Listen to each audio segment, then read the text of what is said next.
नमस्कार दोस्तों, श्री बालाजी इंस्टीट्यूट के डिजिटल प्लेटफॉर्म पर एक बार फिर से आप सभी का हार्दिक स्वागत, अभिनंदन। आज हम बात करने वाले हैं जो आपका नेक्स्ट टॉपिक है, मतलब जो अपन आधा पढ़ चुके थे, प्रवर्धन पढ़ रहे थे, पादप प्रवर्धन, जिसके बारे में अपन ने लास्ट क्लास में पढ़ा था शनिवार को। पादप प्रवर्धन क्या होता है, कितने प्रकार का होता है, उसके बारे में अपन चर्चा कर चुके हैं। आज अपन कुछ उससे आगे पढ़ने वाले हैं, ठीक है। तो कल का जो है उसको ब्रीफ में अगर रिवाइज करें अपन, तो पादप प्रवर्धन का मतलब होता है कि पौधों की संख्या में वृद्धि करना या पौधे के किसी भाग से नए पौधे तैयार करना क्या कहला रहा था, पादप प्रवर्धन कहलाता था, ठीक है। अब बात कर रहे थे अपन कि ये कितने प्रकार का होता है, तो ये अपना दो प्रकार का होता है, मतलब सेक्सुअल प्रोपोगेशन और एसेक्सुअल प्रोपोगेशन, मतलब लैंगिक प्रवर्धन और अलैंगिक प्रवर्धन। लैंगिक प्रवर्धन का मतलब था कि बीज के द्वारा नए पौधे तैयार करना, मतलब जिसमें पुंकेसर भी होंगे, अंडाशय भी होगा उसका, ठीक है। उन दोनों में क्रॉस होगा, क्रॉस संकरण होने के बाद में, फर्टिलाइजेशन होने के बाद में क्या होगा, एम्ब्रियो का निर्माण होगा, ठीक है। बीज का निर्माण होगा, फल का निर्माण होगा, और फल में बीज का निर्माण होगा। तो उस मतलब प्रोसेस से जो मतलब बीज बनता है और बीज से फिर अपन प्रवर्धन करते हैं, तो इसलिए उसको सेक्सुअल प्रोपगेशन या लैंगिक प्रवर्धन कहते हैं, ठीक है। उसके बाद में अपन ने पढ़ा था कि एसेक्सुअल प्रोपगेशन मतलब अलैंगिक प्रवर्धन। अलैंगिक प्रवर्धन का मतलब होता है कि ऐसा प्रवर्धन जिसमें बीज के अतिरिक्त, बीज को काम में नहीं लेना है, बाकी कोई सा भी भाग अपन प्रवर्धन के लिए काम में ले सकते हैं, जैसे कि जड़, तना, पत्ती को अपन प्रवर्धन के लिए काम में ले सकते हैं। तो ऐसा भाग अगर काम में लेते हैं अपन, तो उसको बोलते हैं अपन अलैंगिक प्रवर्धन या एसेक्सुअल प्रोपोगेशन, ठीक है, जिसमें एम्ब्रियो काम में नहीं आता है, बीज काम में नहीं आता है। क्लियर। तो आगे आज अपन पढ़ने वाले हैं जो विधियां अपन ने पढ़ी थी कुछ, है ना। अपना लैंगिक प्रवर्धन तो एक ही प्रकार का है, मतलब बीज के द्वारा प्रवर्धन करना लैंगिक प्रवर्धन कहलाता है, ठीक है। और बीज के द्वारा तैयार किए हुए पौधे क्या कहलाते हैं, तभी जो भी देख रहे हैं कमेंट करके बताएं फटाफट से, बीज के द्वारा तैयार किए हुए पौधे क्या कहलाते हैं, जल्दी से कमेंट करें। I am waiting for your answer. बीज द्वारा तैयार किए जाने वाले पौधे क्या कहलाते हैं, बीजू पौधे। शाबाश, मंजू का कमेंट आया है बीजू पौधे। और किसी को आ रहा हो तो फटाफट से बताएं। लाखन का कमेंट भी आया बीजू पौधे, और इधर पवन का भी आया बीजू पौधे, संजय का भी बीजू पौधे, मुकेश जी का कमेंट नहीं आया है, और महेंद्र जी का आया है seedling. Very good, seedling is the right answer. और इधर अपने नितेश जी का कमेंट भी बीजू पौधे आया है, तो आपका भी सही आंसर है, ठीक है।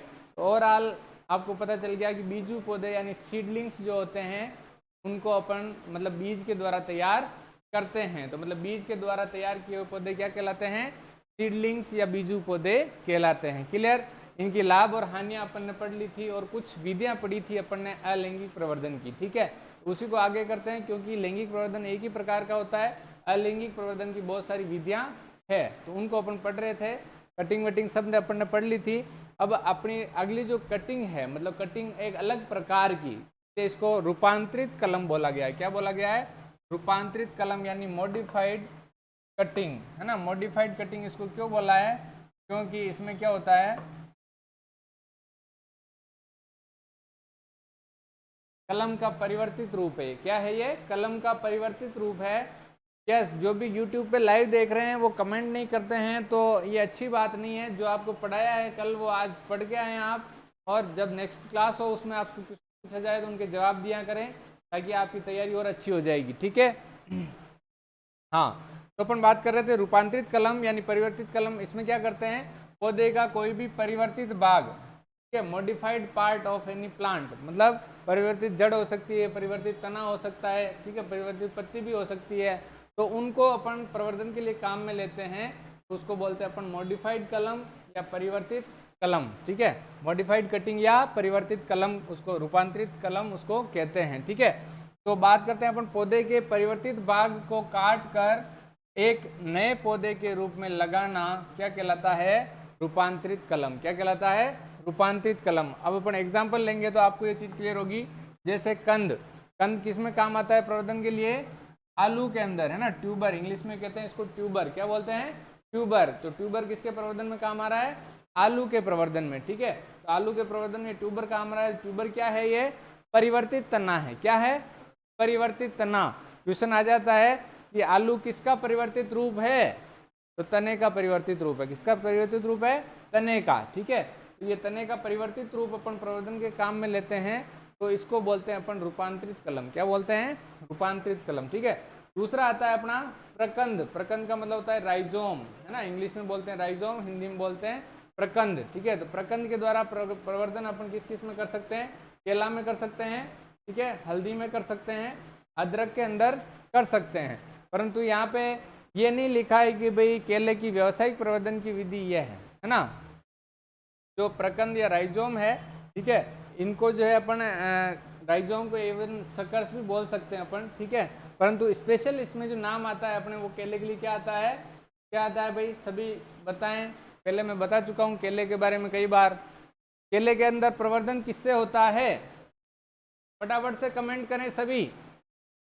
केले के अंदर प्रवर्धन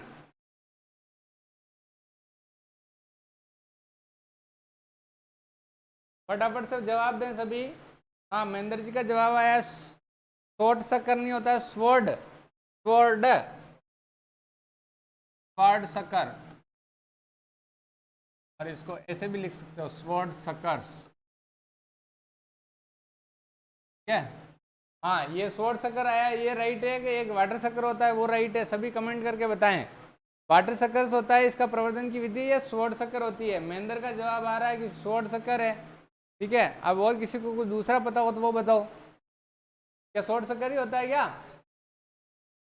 फटाफट से कमेंट करें सभी। पवन का जवाब नहीं आया अभी तक, पवन देख तो रहा है लाइव। हाँ, स्वॉर्ड शक्कर, ठीक है। लाखन सिंह भंडारी का भी जवाब नहीं आया अभी तक। हाँ, लाखन सिंह का कभी तक नहीं आया है। हाँ, मंजू का आया है शकर्स, शकर्स के साथ और कुछ लगता है। धीरज का आया है स्वॉर्ड शकर्स, मंजू का आया है स्वॉर्ड शकर्स। हाँ, वेरी गुड। स्वॉर्ड शकर्स जो होते हैं वो प्रवर्धन के लिए काम में लिए जाते हैं। वाटर शकर्स को काम में नहीं लिया जाता है। क्यों काम में नहीं लिया जाता है? क्योंकि वो जो होते हैं मतलब उनके अंदर ओज कम होता है, इसलिए उनको प्रवर्धन के लिए काम में नहीं लिया जाता है। क्लियर? आगे चलते हैं अपन। नेक्स्ट अपना प्रवर्धन का जो पार्ट है उसका नाम है घनकंद। क्या नाम है? घनकंद, जिसको इंग्लिश में बोलते हैं कॉर्म। क्या बोलते हैं? कॉर्म। ठीक है, कॉर्म जो है प्रवर्धन के लिए अपन ग्लेडियोलस में काम में लेते हैं। किस में काम में लेते हैं? ग्लेडियोलस में। ठीक है, ये एग्जाम्पल दे रखे अपने मॉडिफाइड कटिंग के। ठीक है, ये इस तरीके का पार्ट भी हो सकता है। ठीक है, जैसे प्याज वगैरह में, ये आलू के अंदर है, ये अदरक के अंदर है ना। तो इस तरीके के भाग जो होते हैं इनको प्रवर्धन के लिए काम में लिया जाता है। अब जैसे ये जो स्ट्रॉबेरी है इसके अंदर अपन रनर्स काम में लेते हैं। ठीक है,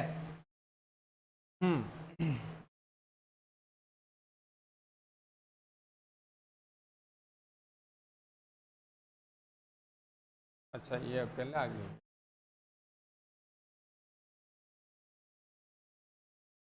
हाँ, नेक्स्ट अपना जो भाग है वो है शल्ककंद। कौन सा? शल्ककंद। किसमें काम में लेते हैं? बल्ब यानी प्याज के अंदर और लहसुन के अंदर। इंपॉर्टेंट है ये क्वेश्चन अपना। ठीक है, प्याज और लहसुन में जो उपयोगी भाग है वो क्या है अपना? बल्ब है। क्या है?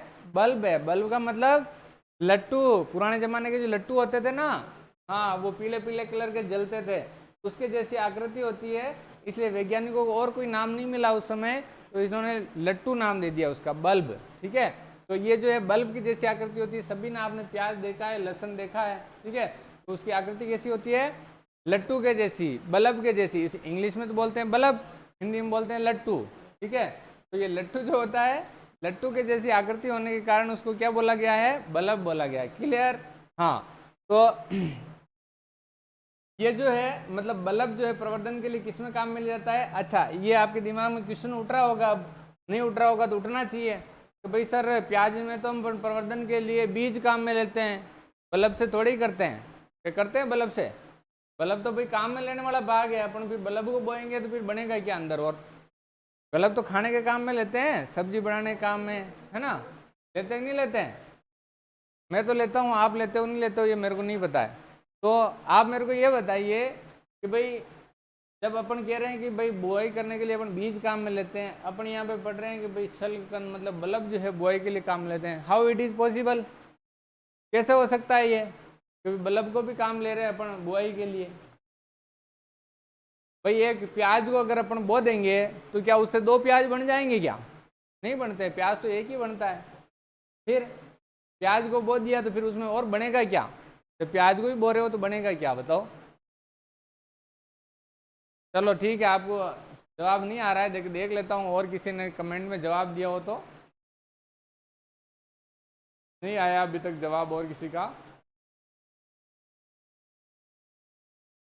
हाँ, तो मैं बताता हूँ आपको कि भाई जैसे अपन बात कर रहे हैं यहाँ पे शलकंद या बल्ब जो है प्रवर्धन के लिए काम में लिया जाता है, मतलब प्याज जो प्रवर्धन के लिए काम में लिया जाता है, तो वो क्यों लिया जाता है? क्योंकि जब बीज होता है तो बीज को अपन नर्सरी में बोते हैं। कहाँ बोते हैं भाई? नर्सरी में। पौधे तैयार करते हैं ना नर्सरी में, उसके बाद खेत में लगाते हैं।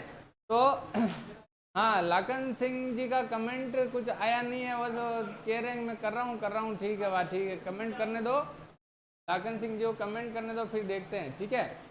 हाँ, तो अपन बात कर रहे थे कि जो बीज अपन कहाँ बोते हैं? नर्सरी में बोते हैं, ठीक है। तो नर्सरी में जब उसको बोया जाएगा तो उसमें धीरे धीरे जब वो थोड़ा बड़ा होगा तो उसमें बल्ब का निर्माण होगा। किसका निर्माण होगा? बल्ब का, ठीक है। मतलब जैसे ही वो थोड़ा बड़ा होने लगेगा पौधा, तो उसके नीचे जड़ों के जगह पे वहाँ पे बल्ब बनने लग जाएगा। मतलब छोटे छोटे बल्ब बन जाएंगे, पूरा बड़ा बल्ब नहीं बनेगा, छोटे छोटे बल्ब बन जाएंगे।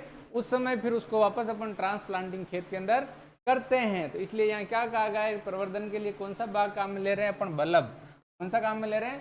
बल्ब, ठीक है। बल्ब मतलब लट्टू काम में लेते हैं। अब लट्टू के आविष्कार किसने किया भाई बताओ मेरे को? बल्ब का आविष्कार किसने किया? मैं एक फिर स्टोरी सुनाऊंगा मस्त वाली, आज इच्छा हो रही है बढ़िया कहानी सुनाऊं आपको। हाँ, फटाफट से जवाब दें तो किसी को आता हो बल्ब का आविष्कार।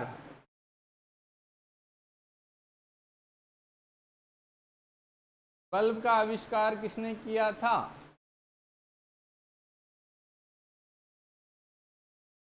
हाँ, आई थिंक किसी को नहीं आ रहा है, जवाब नहीं आया अभी तक तो, ठीक है। चलो अपन जवाब देते हैं। तो बल्ब का आविष्कार किसने किया? थॉमस एडिसन एल्वा ने किया था। किसने किया था? थॉमस एडिसन एल्वा ने, ठीक है। चलो आविष्कार तो किया उसने, ठीक है, पर आविष्कार करने में कितना उसको संघर्ष करना पड़ा, कैसे उसने किया, उसकी एक छोटी सी कहानी है, वो आपको समर्पित है। तो शुरू करते हैं अपन कहानी। जब बल्ब का आविष्कार करने के लिए थॉमस एडिसन एल्वा ने पहला प्रयास किया तो क्या हुआ? वो फेल हो गया। पहली बार में तो कोई प्रोडक्ट बनता नहीं है, मतलब बल्ब नहीं बना, वो फेल हो गया। कोई बात नहीं, दूसरी बार फिर से प्रयास किया, क्या हुआ? दूसरी बार भी फेल हो गया। तीसरी बार फिर से प्रयास किया, क्या हुआ? तीसरी बार फिर से फेल हो गया। 4 बार, 5 बार, 6 बार, 10 बार प्रयास किया, क्या हुआ? फेल हो गया, ठीक है। 11वीं बार फिर प्रयास किया, 12वीं बार फिर प्रयास किया, 99 बार प्रयास किया, क्या हो गया? फेल हो गया। 99 बार प्रयास किया फिर भी फेल हो गया। फिर अंत में 100वीं बार फिर से फेल हो गया, पास नहीं हुआ। 100वीं बार भी फेल हो गया। उसके बाद फिर से उसने प्रयास किया, 200 बार किया, 300 बार प्रयास किया, 400 बार किया, 499 बार प्रयास किया, क्या हुआ? फेल। 500वीं बार फिर से फेल। 500वीं बार भी पास नहीं हुआ, 500वीं बार भी फेल हो गया, ठीक है। फिर से प्रयास करना शुरू किया, 600 बार, 700 बार, 800 बार, 999 बार प्रयास किया, क्या हुआ? फेल हो गया। फिर 1000वीं बार प्रयास किया, क्या हुआ? फिर से फेल हो गया। 1000वीं बार भी पास नहीं हुआ, 1000वीं बार भी फिर से फेल हो गया। फिर प्रयास करना शुरू किया, 1500 बार, 1600 बार, 1999 बार प्रयास किया, क्या हुआ? फेल हो गया। 1000वीं बार फिर से फेल हो गया, ठीक है। 2000वीं बार जो प्रयास किया उसने, उसमें भी वो फेल हो गया, ठीक है। प्रयास करता रहा 8999 बार प्रयास किया, क्या हुआ? फेल हो गया। 9000वीं बार फिर से फेल हो गया, ठीक है। प्रयास करता रहा 9999 बार प्रयास किया, क्या हुआ? फेल हो गया। परंतु 10,000वीं बार पास हो गया, इस बार फेल नहीं हुआ, ठीक है। तो 10,000वीं बार वो जाके पास हुआ और उसने बल्ब का आविष्कार किया। आप लोग और हम लोग क्या करते हैं? एक बार फेल हुए और बस जय श्री राम, अब कुछ नहीं हो सकता, पढ़ाई छोड़ देंगे, अब तो धंधा पानी करेंगे, है ना। तो ये सोच अपनी है, वैसी सोच नहीं रखनी चाहिए। अब देखो इतनी बार फेल हुआ तो अपन जैसे 1-2 बार फेल होते हैं तो भी अपन परेशान, फ्रस्ट्रेट, दिमाग खराब, अब तो मैं सुसाइड करूंगा, मैं तो फेल हो गया, है ना। पर जो थॉमस एडिसन एल्वा थे, उनसे किसी ने पूछा कि आप में इतनी बार फेल होने की क्षमता आई कहाँ से, मतलब इतनी बार फेल होने के बाद भी आपने प्रयास किया, ऐसी क्षमता आपके अंदर कहाँ से आई। तो थॉमस एडिसन एल्वा ने क्या कहा कि मैं जिंदगी में कभी फेल हुआ ही नहीं। क्या कहा कि मैं जिंदगी में कभी फेल हुआ ही नहीं। मैं 9,999 बार वो तरीके सीखा जिनसे बल्ब नहीं बनाया जा सकता है, और आखिर में 10,000वीं बार मैंने वो तरीका खोज निकाला जिससे बल्ब बनाया जा सकता है। तो दोस्तों, फेल होना कोई बड़ी बात नहीं है। फेल होने के बाद रुक जाना बहुत बुरी बात है। आपको फेल होते हैं, कोई बात नहीं, होते हैं। अगर ज़िंदगी में आप फेल नहीं हो रहे हैं, इसका मतलब आप कुछ नया करने का प्रयास नहीं कर रहे हैं। और अगर आप फेल हो रहे हैं तो आपको कोशिश करनी है, बार बार कोशिश करनी है, आपको सफलता मिलेगी ही मिलेगी, 101% मिलने वाली है। ठीक है, चलो आ जाते हैं वापस अपने टॉपिक पर। कहानी अपनी खत्म हो गई, सीख आपको मिल गई होगी कि बार बार प्रयास, बार बार प्रयास, बार बार प्रयास करने से सफलता आपको मिल जाएगी। ठीक है, एक बार में सफलता किसी को नहीं मिलती है। हाँ, तो आगे आ जाते हैं अपन। नेक्स्ट कलम का प्रकार है अपना मॉडिफाइड कटिंग। मॉडिफाइड कटिंग यानी मॉडिफाइड कलम जो है, परिवर्तित कलम, वो अपन कंप्लीट हो चुकी है। ठीक है, नेक्स्ट अपन बात करते हैं दाब कलम। कौन सी कलम? दाब कलम। इसको इंग्लिश में बोलते हैं लेयरिंग। क्या बोलते हैं? लेयरिंग। लेयरिंग का मतलब क्या होता है? पौधे को प्रेशर करना। क्या करना? प्रेशर करना कि तेरे जड़ें निकाल। इसके लिए प्रेशर करेंगे कि तेरे जड़ें निकाल। ठीक है, जैसे कभी कभी मुर्गा बनना पड़ता है ना बच्चों को, है ना, टीचर कहता है मुर्गा बनना पड़ता है। ठीक है, वही चीज पौधों के साथ है। पौधे को अपन क्या कह रहे हैं? तू जड़ें निकाल। क्या कर? जड़ें निकाल। उसको क्या कहेंगे? लेयरिंग कहेंगे। क्या कहेंगे? लेयरिंग कहेंगे। समझ में आ गया सभी को? हाँ, तो लेयरिंग का मतलब होता है कि पौधे को ऐसी परिस्थितियों के अंदर रखना कि वो अपनी जड़ें निकाल सके। मतलब जड़ें निकालेगा तो उससे नए पौधे का निर्माण हो जाएगा, नया पौधा तैयार हो जाएगा। तो उस प्रक्रिया को क्या बोलते हैं अपन? क्या बोलते हैं भाई? लेयरिंग। क्या बोलते हैं? लेयरिंग बोलते हैं। ठीक है, तो लेयरिंग का मतलब समझ में आया सभी को कि भाई पौधा जो है उसको ऐसी परिस्थितियों, मतलब पौधे के किसी भाग को ऐसी परिस्थितियों में रखना जिससे वो जड़ें निकाल सके, उसके जड़ें निकल सके, उसको कहेंगे अपन लेयरिंग। क्या बोलेंगे? लेयरिंग। मतलब प्रेशर करना, उसको फोर्स करना कि भाई तू तेरी जड़ें को निकाल दे, जड़ों निकालना शुरू कर दे। ठीक है, उसको बोलेंगे लेयरिंग। तो क्या करते हैं, इसके साइंटिफिक भाषा की बात की जाए तो पौधे को विशेष परिस्थितियों में दाब लगाना जिससे कि उसमें जड़ें निकल जाए, उसको क्या बोलते हैं? लेयरिंग बोलते हैं। ठीक है, लेयरिंग या दाब कलम कहते हैं। ठीक है, अब बात आती है सबसे पहली जो लेयरिंग है अपनी, कौन सी है? Simple layering. सिंपल लेयरिंग मतलब साधारण दाब। कौन सा दाब? साधारण दाब। साधारण दाब का मतलब ऐसे पौधे को सिलेक्ट करेंगे जिसकी कोई शाखा इतनी लंबी हो कि वो जमीन पे नीचे टच हो सके। ठीक है, कौन सी शाखा को सिलेक्ट करनी है? ऐसे पौधे को सिलेक्ट करना है जिसकी शाखा एक बहुत लंबी हो और वो पतली होनी चाहिए। ज़्यादा ऐसे बारी वाली मत ले लेना, सेलेक्ट मत कर लेना। ठीक है, इतनी मतलब एक लगभग 1 सेंटीमीटर मोटी या 2 से 3 सेंटीमीटर मोटी ऐसी शाखा को सिलेक्ट करना है। और उस शाखा को ये देखना है इस शाखा की तरह इतनी लंबी हो कि उसको अपन नीचे ला के जमीन में दबा सकें। अब ध्यान क्या रखना है कि यहाँ पे खूंटी ठोकना भी जरूरी है ना। खूंटी नहीं ठोकोगे तो ये शाखा वापस ध्यान लाए वापस ऊपर चली जाएगी, है ना। होती है ना, स्प्रिंग जैसी होती है ये, तो वापस ऊपर चली जाती है। तो इसको क्या करेंगे? खूंटी से, मतलब खूंटी ठोक के यहाँ नीचे ऐसे बांध देंगे जमीन में टच करके, और टच करने का बाद में इसके ऊपर मिट्टी चढ़ा देंगे। क्या करेंगे? मिट्टी चढ़ा देंगे। फिर यहाँ पे लगातार अपन पानी का छिड़काव करेंगे। किसका छिड़काव करेंगे भाई? पानी का। पानी का छिड़काव करने से मृदा गीली बनी रहेगी, और मृदा जब गीली बनी रहेगी तो क्या होगा? जड़ें निकल जाएगी। क्या होगा? जड़ें निकल जाएगी। मतलब जड़ें निकलने के लिए इसको उपयुक्त वातावरण मिला, इसलिए इसके अंदर जड़ें निकल गई। इस कलम को कौन सी कलम बोला अपन ने? दाब कलम। क्या बोला? दाब, क्योंकि इसके ऊपर दाब लगाया कि नहीं लगाया अपन ने? लगाया ना, दाब लगाया। ठीक है, तो दाब कलम इसको कहा है अपन ने। अब ये नया पौधा कैसे तैयार हुआ कि जहाँ पे यहाँ पे जड़ें निकल गई अपनी, तो ये कहाँ से काटेंगे? यहाँ से। ठीक है, यहाँ से काट कर और ये नए पौधे के रूप में अपन लगा देंगे। इसको क्या बोलेंगे भाई? लेयरिंग। क्या बोलेंगे? लेयरिंग। ठीक है, और कौन सी लेयरिंग? Simple layering. कौन सी? सिंपल, मतलब साधारण दाब विधि। तो ये कोई से पौधे में अपना सकते हैं, ज़्यादातर ऐसे पौधे में अपनाएंगे जिसमें ये नीचे जमीन के टच हो सके एक शाखा, ठीक है। एक या कई शाखा जिनके अपन को इस तरीके से प्रवर्धन करना है वो जमीन पे टच होना आवश्यक है, ठीक है। क्लियर है दाब, साधारण दाब, ठीक है। साधारण दाब की परिभाषा ये है, आपने वहां पर समझ लिया।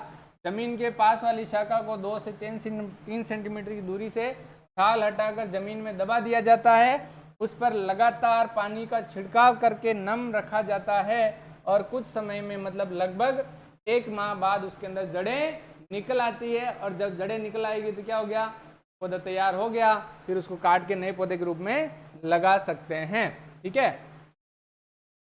मात्र पौधे के पास से शाखा को काटकर, मैंने कहाँ से काटनी है वो आपको बता दिया है, देख लिया आपने फोटो अच्छे से।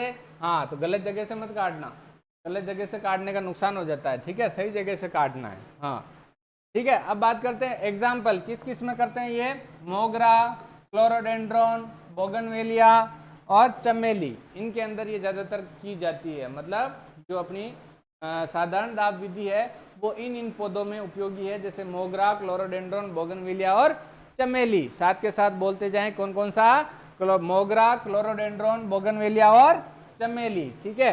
मोगरा, क्लोरोडेंड्रॉन, बोगनविलिया और चमेली याद होना चाहिए आपको, ठीक है। नेक्स्ट देखते हैं अगली विधि अपनी सर्पाकार विधि। कौन सी विधि, सर्पाकार विधि। नाम क्यों पड़ा इसका सर्पाकार, सांप टेढ़ा मेढ़ा जाता है ना ऐसे, हाँ, तो इसकी तरह ये देख लो आप, जैसे ये सांप होता है ना टेढ़ा मेढ़ा ऐसे ही होता है सांप, देखा है सबने। हाँ, सामने मत आ जाना वरना काट लेगा, ठीक है। हाँ, एक्चुअल में होता क्या है कि सांप अपने से डरता है, अपन सांप से डरते हैं, ठीक है। ये एक विचित्र बात है, अपन सांप से डरते हैं और सांप अपने से डरता है, और जब आप उसके सामने आ जाते हैं तब उसका डर इतना खतरनाक हो जाता है कि वो अपने होश भूल जाता है और डायरेक्ट उस पर प्रहार करता है जो उसके सामने खड़ा होता है। इसलिए वो अपने बचाव में प्रहार करता है और आपको खत्म कर देता है, तो आप उसके सामने भूल कर भी ना आए, ठीक है।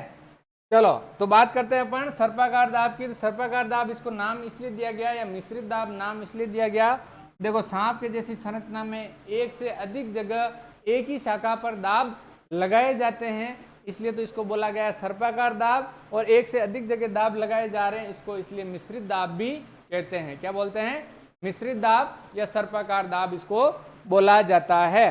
क्लियर। सर्पेंटाइन लेयरिंग इसको इंग्लिश में बोला जाता है, मिक्स्ड लेयरिंग भी इसको इंग्लिश में बोला जाता है, हिंदी में सर्पाकार और मिश्रित दाब, ठीक है। जिसमें यह आपको दाब दिख रहा है और दाब लगाने पे इस पे भी वो खूंटी से दबाना तो ही है, मतलब खूंटी अगर नहीं लगाओगे तो बाहर निकल जाएगा, जड़ें ही नहीं फूटेगी, ठीक है। अब मानो कि यहाँ से अपन ने दबा दिया, इसको यहाँ से दबा दिया, यहाँ से दबा दिया, और यहाँ से भी अगर नीचे तक पहुँच रही इसको दबा दिया, ठीक है। अब क्या होगा, ये देखो यहाँ से पौधा निकल गया, यहाँ से पौधा निकल गया, यहाँ से पौधा निकल गया, ठीक है, और यहाँ से भी दबाया होता तो यहाँ से पौधा निकल जाता। अब काटेंगे कहाँ से, इसको यहाँ से काटा और इसको यहाँ से काटा, तो बीच वाला एक पौधा बन गया। फिर ये वापस इसको यहाँ से काटेंगे तो ये भी पौधा बन गया, और इसको वापस यहाँ से काटेंगे तो ये भी पौधा बन गया, ठीक है। तो मतलब ये सारे सेपरेट पौधे बन जाते हैं, तो इस विधि को क्या बोलते हैं अपन, सर्पाकार दाब। कौन सा दाब, सर्पाकार दाब या सर्पेंटाइन लेयरिंग इसको बोला जाता है। क्लियर। आगे चलते हैं। ऐसी बेल जो लंबी हो उसमें एक से अधिक स्थान पर एक साथ दाब लगाए जाते हैं, उसे क्या कहते हैं, सर्पाकार दाब, यानी सांप की आकृति में दाब लगाया जाता है, उसे मिश्रित दाब या सर्पाकार दाब कहते हैं। अपने क्या आने वाला है, परिभाषा आएगी क्या, नहीं आएगी, परिभाषा आपके कंपटीशन में नहीं आने वाली है, आपके कंपटीशन में आने वाला है एग्जाम्पल जो स्ट्रॉबेरी, मोगरा और चमेली। स्ट्रॉबेरी का व्यावसायिक प्रवर्धन मैंने आपको बताया है कई बार, कौन सा है भाई, कमेंट करके बताएं फटाफट से। स्ट्रॉबेरी के प्रवर्धन की व्यावसायिक विधि र से रो जोड़ना है, र से र जोड़ना बताया था, यस। खुशाल का और पवन का कमेंट आया है रनर्स, पता नहीं सही है कि गलत है। महेंद्र का कमेंट आया है रनर्स, लाखन सिंह का कमेंट आया है रनर्स, और नितेश का कमेंट भी आया है रनर्स। संजय का कमेंट आया नहीं अभी तक, आने वाला है, वो भी कर रहा है टाइपिंग, कह रहा है कि सर मैं कर रहा हूँ टाइपिंग, ठीक है। हाँ, तो उसका भी आ गया है रनर्स, ठीक है, शाबाश। और इधर खुशबू ममता के कमेंट अभी तक आए नहीं है, ठीक है, कोई बात नहीं, आप भी अच्छी पढ़ाई करें। र से र जोड़ना है, क्या करना है, र से र जोड़ना है, मैंने आपको बताया था। ये तो है रिया है ना, स्ट्रॉबेरी, और उधर होता है अपना रनर्स। क्या होता है? रनर्स। ये र से र जोड़ना है, इस र को और इस र को याद रख लो कि र से र। रनर्स किसमें है? स्ट्रॉबेरी में। किसमें है? स्ट्रॉबेरी में। ठीक है, व्यावसायिक प्रबंधन की विधि है, एग्जाम में पूछी गई है। रनर्स के द्वारा, मतलब स्ट्रॉबेरी में प्रबंधन किससे होता है? रनर्स के द्वारा होता है। क्लियर? चलो भाई आगे चलते हैं। और मोगरा और चमेली में भी ये जो विधि है अपनी सर्पाकार दाब विधि काम मिल जाती है। तो यहाँ पे इंपॉर्टेंट अपने यही है, मोगरा और चमेली इंपॉर्टेंट है यहाँ पे अपने, एक तो ये और ये इंपॉर्टेंट है। स्ट्रॉबेरी यहाँ पे ज़्यादा इंपॉर्टेंट नहीं है। ये भी और फोटो लगाया वैसे ही सेम है, मतलब सर्पाकार दाब विधि इस तरीके से काम में ली जाती है। ठीक है, नेक्स्ट अपन बात करते हैं स्टूल या माउंट लेयरिंग या डेयरी दाब विधि। बहुत ही इंपॉर्टेंट विधि है, इसका क्वेश्चन अपने एग्जाम में आया हुआ है। स्टूल या माउंट लेयरिंग या डेयरी दाब क्या होता है? स्टूलिंग तो बोलते हैं इंग्लिश के अंदर, ठीक है, माउंट भी बोलते हैं इंग्लिश में, माउंट लेयरिंग, ठीक है, और डेयरी दाब इसको हिंदी में बोला जाता है। ठीक है, अब ऐसा नाम क्यों क्यों दिए गए इसको पहले समझ लेते हैं। तो भाई स्टूल की एवरेज हाइट, स्टूल की बात करें तो एवरेज हाइट मतलब 2-2.5 फीट या 3 फीट तक होती है। होती ही नहीं होती है भाई? इतनी होती है। हाँ, तो इसलिए स्टूल नाम दिया क्योंकि स्टूल के जितनी सी हाइट से तने को, पूरे मेन जो तना होता है पौधे का, उसको वहां से उड़ा दिया जाता है। क्या किया जाता है? उड़ा दिया जाता है। जैसा इस फोटो में दिखाई दे रहा है, ये स्टूल की हाइट लगभग ये कह सकते हो कि स्टूल की हाइट है यहाँ से यहाँ तक। इतनी ऊंचाई से तने को पूरी तरीके से काट दिया। ठीक है, पूरी तरीके से काटने के बाद इस पर ये ऐसी बहुत सारी ब्रांचेज निकलती है, ये दिखाई दे रही है। हाँ, ये जो ब्रांचेज बहुत सारी निकलती है, ये कहाँ से निकलती है? जहाँ से अपन ने तने को उड़ा दिया था। ठीक है, तो तने को जहाँ से उड़ा दिया था वहां से ऐसी बहुत सारी ब्रांचेज निकलेगी, और ब्रांचेज निकलेगी तो फिर क्या होगा? फिर अपने को यहाँ से कोई प्रोसेस अपनानी है। लेयरिंग में छाल तो हटानी हटानी है। क्या हटाना है? छाल हटानी है। ठीक है, छाल हटाते समय ये ध्यान रखना है कि अंदर वाला जो लकड़ी का जो पोर्शन है उसको चोट नहीं लगनी चाहिए। अगर उस कैम्बियम को या लकड़ी को चोट लग गई, अंदर अंदर से सफ़ेद सफ़ेद निकलता है, उस पर अगर चोट लगा दिया आपने, तो फिर वो आपकी लेयरिंग हो, कटिंग हो, कोई सा भी क्राफ्टिंग हो, कोई भी सक्सेसफुल होने वाला नहीं है। ठीक है, तो आपको क्या करना है कि जो अंदर वाला सफ़ेद भाग होता है उसको, लकड़ी को चोट नहीं पहुंचानी है, केवल ऊपर ऊपर से त्वचा को आपको हटाना है, स्किन को हटाना है, मतलब छाल को हटाना है।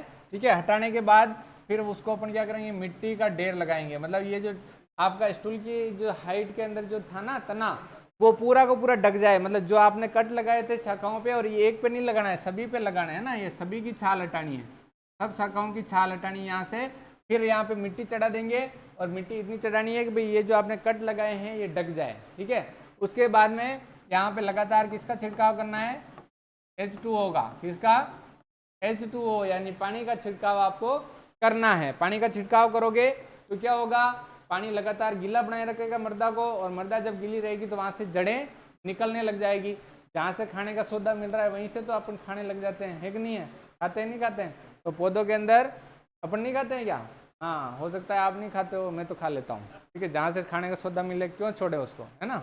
तो ये पौधे को भी यहाँ से अपन जहाँ से कट लगाया, जैसे जहाँ से चोट लगी वहाँ से उसको कहे कि भाई यहाँ से तेरे को प्रोटीन, खनिज लवण सब कुछ मिलेगा, तो वो भी उसकी तरफ अट्रैक्ट हो जाता है और वो खाने के लिए तैयार हो जाता है। वो जैसे यहाँ से खाने लगता है तो खाएगा किसके माध्यम से? जड़ों के माध्यम से। किसके माध्यम से खाएगा?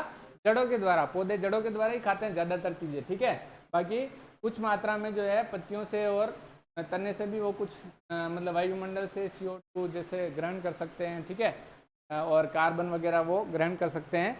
तो बाकी ज़्यादातर जो है वो जड़ों से ही ग्रहण करते हैं। ठीक है, तो यहाँ से अगर उसको मिलने लगा तो वहाँ से जड़ें निकाल देगा वो, और जड़ें निकल गई तो क्या होगा? फिर ये जो प्रत्येक जितनी भी शाखाएं हैं, इन शाखाओं को जहाँ से जड़ें निकली है उससे नीचे वाले भाग से अपन काटेंगे। नीचे मतलब ये तने के पास है, इधर की साइड से उसको काटेंगे, और फिर हर शाखा जो है नए पौधे के रूप में लगाई जा सकती है। इसलिए इसको बोला अपन ने स्टूलिंग। स्टूलिंग क्यों बोला? कि भाई स्टूल के जितनी हाइट से तने को काट दिया था, इसलिए तो अपन ने बोला इसको स्टूलिंग। दूसरा अपना जो वर्ड था माउंट। माउंट का मतलब होता है ढेर। क्या होता है? ढेर, यानी पहाड़ के जैसा ढेर जो होता है उसको माउंट बोला जाता है, या माउंट भी बोल सकते हो। ठीक है, माउंट। माउंट का मतलब क्या होता है? पहाड़। ठीक है, तो ये पहाड़ जैसी संरचना अपन ने मिट्टी डाल के बनाई है ना, तो इसलिए इसको क्या बोला है? माउंट या माउंट लेयरिंग। ठीक है, माउंट या माउंट लेयरिंग। ठीक है, डेयरी दाब क्यों बोला? हिंदी में ढेर है, ढेर लगा दिया आपने, ये है ना, तो डेर लगाया इसलिए इसको डेयरी दाब बोला। क्लियर, सभी को क्लियर है? हाँ, तो ये जो अपना डेयरी दाब है, और ये जो है व्यावसायिक प्रवर्धन की विधि है किसकी? अमरूद की। ठीक है, किसकी विधि है? अमरूद की। और एप्पल में भी इसको काम में लिया जाता है, सेब के अंदर भी इसको काम में लिया जाता है। करते क्या है इस विधि में? प्रैक्टिकली आपने समझ लिया, अब थ्योरेटिकल समझ लो। मात्र पौधे के मुख्य तने को 2 से 3 फीट ऊंचाई से काट कर उसमें निकलने वाले प्ररोह पर, है ना, प्ररोह निकला था ना वो शाखाएं, उसको प्ररोह बोला है। ठीक है, पर मिट्टी का ढेर लगाकर उसको लगातार नम रखते हैं, जिससे उसमें जड़ें निकलने लग जाती है। उसको क्या बोलते हैं अपन? क्या बोलते हैं भाई? Mount layering. क्या बोलते हैं? माउंट लेयरिंग या डेयरी दाब या स्टूलिंग। ठीक है, किसमें करते हैं ये? सेब, अमरूद। अमरूद की व्यावसायिक प्रवर्धन की विधि है, एग्जाम में पूछा गया है। ठीक है, अमरूद की व्यावसायिक प्रवर्धन की विधि कौन सी है? Stooling, mount layering. ठीक है, एप्पल की भी यही है, एप्पल भी इंपॉर्टेंट है यहाँ पे, एप्पल की व्यावसायिक प्रवर्धन की विधि भी यही है। ठीक है, क्लियर। लीची के अंदर भी काम में ले सकते हैं इस विधि को। क्लियर, आगे देखते हैं अपन। गुट्टी दाब, वायु दाब या एयर लेयरिंग। इंग्लिश में तो बोल रहे हैं एयर लेयरिंग। ठीक है, पता चल रहा है एयर का मतलब क्या होता है? हवा, जिससे अपन जिंदा रहते हैं, जिससे अपन ऑक्सीजन लेते हैं, जिससे अपन CO2 को बाहर निकालते हैं। ठीक है, तो हवा बोला जाता है। तो ये हवा के अंदर क्या की जाती है? लेयरिंग की जाती है, मतलब दाब लगाया जाता है। कहाँ पर? हवा के अंदर। हवा के अंदर, हवा के अंदर दाब कैसे लगाएंगे भाई? इट इज पॉसिबल और नॉट पॉसिबल? पॉसिबल, लिखा हुआ है तो पॉसिबल है भाई, सर ने लिखा है तो इसका मतलब पॉसिबल होगा जब भी लिखा है। ठीक है, तो जो वायु दाब या एयर लेयरिंग है, इसमें क्या करेंगे? हवा के अंदर दाब लगाएंगे, दाब लगा के क्या करेंगे? जड़ों को निकालेंगे, मतलब जड़ें निकलने के लिए दाब लगाया जाएगा। कहाँ पर? हवा के अंदर। उसको क्या बोलेंगे? Air layering. क्या बोलेंगे? एयर लेयरिंग या वायु दाब बोलेंगे। क्लियर, समझ में आया? अब लगाते कैसे हैं उस विधि को समझते हैं। ठीक है, हवा दाब या वायु दाब, सब नाम अनेक, काम एक ही है। गुट्टी दाब बोलो इसको, वायु दाब बोलो या एयर लेयरिंग बोलो, सबके सबका अर्थ एक ही है। ठीक है, अब गुट्टी क्यों बोला? क्योंकि गुट्टी क्या होती है? गुट्टी देखी सबने? अरे गुट्टी देखी कि नहीं देखी? कपड़े सिलने का धागा आता है जिस पे लपेटा हुआ गुट्टी के ऊपर, देखा? किस किसने देखा है? फटाफट यस और नो में कमेंट करो। हाँ, जिसने देखा वो यस, जिसने नहीं देखा वो नो। अरे गुट्टी, गुट्टी कपड़े सिलने वाली गुट्टी, धागा, किस किसने देखी है? हाँ, महेंद्र का कमेंट आ रहा है, देखिए। कुशाल का भी आ रहा है, देखिए। पवन का आ रहा है कि देखिए। लाकन कह रहा है नहीं देखी है। संजय कह रहा है कि देखी है। मुकेश कह रहा है कि मैंने भी देखी है। और इधर ये कह रहे हैं कि भाई नितेश और महेंद्र सब कह रहे हैं हमने देखी है सर। पर अभी तक इन्होंने, खुशी ने और ममता ने, इन्होंने कभी गुट्टी नहीं देखी।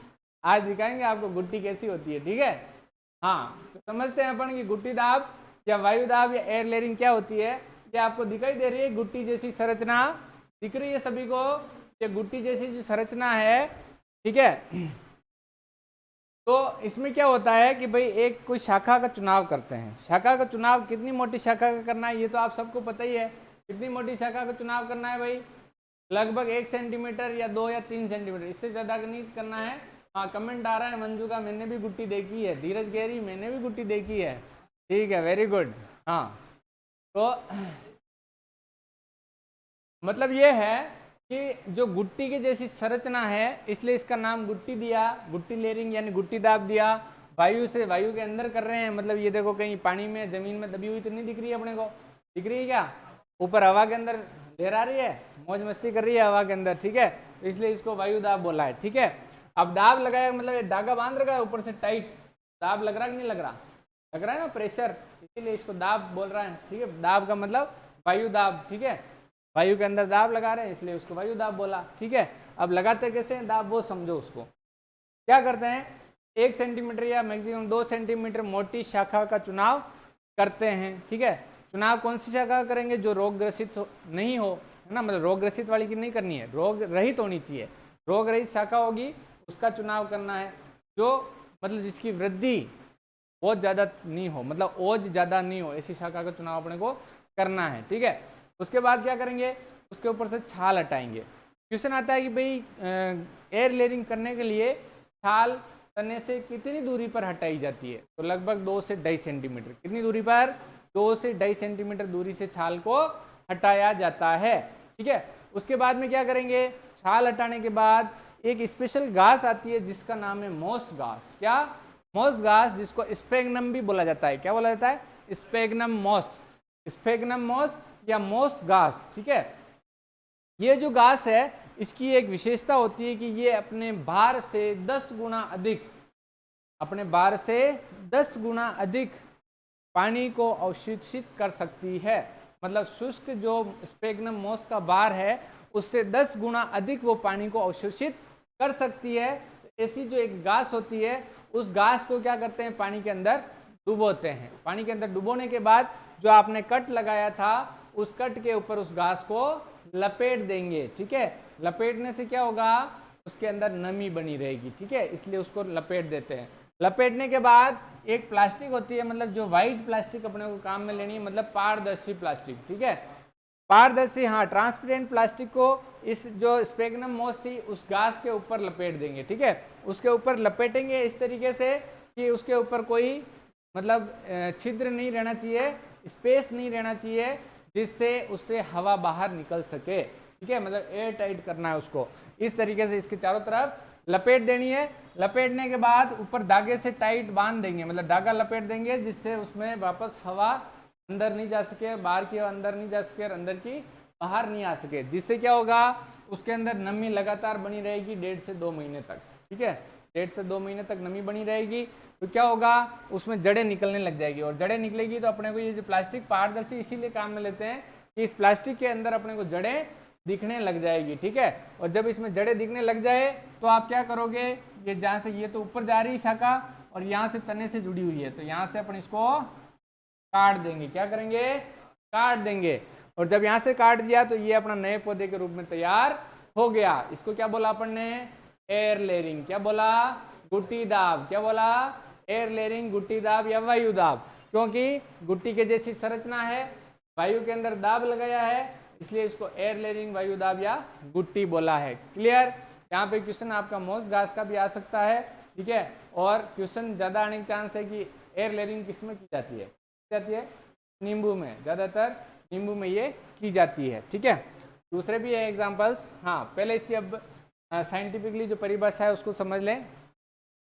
किसी भी पौधे की एक कम नहीं है 1 सेंटीमीटर, यानी क्या लिखा है, थोड़ा सा इसको सही करता हूं मैं आपके लिए।